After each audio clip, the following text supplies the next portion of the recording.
The Jennifer Lawrence iCloud nude photo leak put the world's attention on a pervasive issue affecting virtually every corporation around the world. Now, here to shed light on the most effective response, Dave King, an expert in the field of online reputation management. Dave, let's look at the example of Walmart. Of course, they've got a limitless pool of resources, but Walmart has been victimized by cybercrime. Tell me, how do you protect a company when you've got resources like that, but clearly that's, money is not the solution? You're absolutely right. Businesses are spending a fortune on combating the obvious cyber threat. And yet, perpetrators who come in using social engineering or come from outside that ringed wall, if you like, can still pose a very, very credible threat. Companies don't necessarily understand that 84% of cyber threats today start with social engineering. And regardless of the amount you've invested in protecting your network, if I'm clever from the outside looking in and I can use your employees or your third-party suppliers and data they have out there,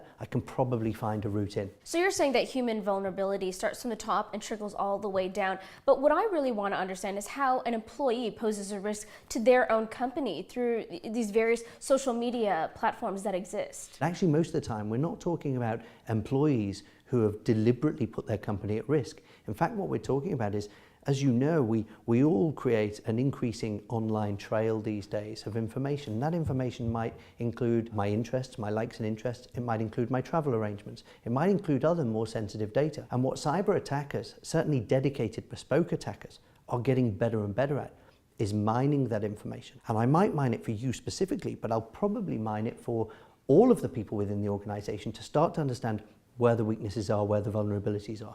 And that might include me posing as somebody else online to gain more information and exploiting that vulnerability. So often the employee or the third-party supplier is completely unaware, A, of the vulnerability, and B, of the attempt made by an outsider to exploit that vulnerability until it's too late. Companies are going to be confronted by this issue at all levels. It doesn't matter how large or small, because people are going to outsource various aspects of their work. And when that happens, as you said, there's going to be a vulnerability created. Tomorrow, if you were going to advise a mid-tier company pulling in $500,000 to $1 million, it's still a very small company, but how would they then protect themselves? They may not necessarily have the resources of a Target to go out and get a whole flank of people. That's absolutely right. And I think ultimately it boils down to prioritization. And I go back to that analogy I always describe, which is protecting your house from crime. You ponder what the threat is, what area do you live in, and so on and so forth, and you react accordingly. And I think the same is true for a small or mid-sized business. And those small and mid-sized businesses might not be holding consumer data, for example. The danger is today, they possibly think they're not susceptible to cyber threat. They may well be. And that cyber threat may come from abroad, it may come from state-sponsored or other corporate espionage. And I think the challenge for boards has to be, A, understanding some of this area, but B, working out where are our crown jewels. So as an organization, what is it that we have that is most valuable to an attacker? Whether that attacker be state-sponsored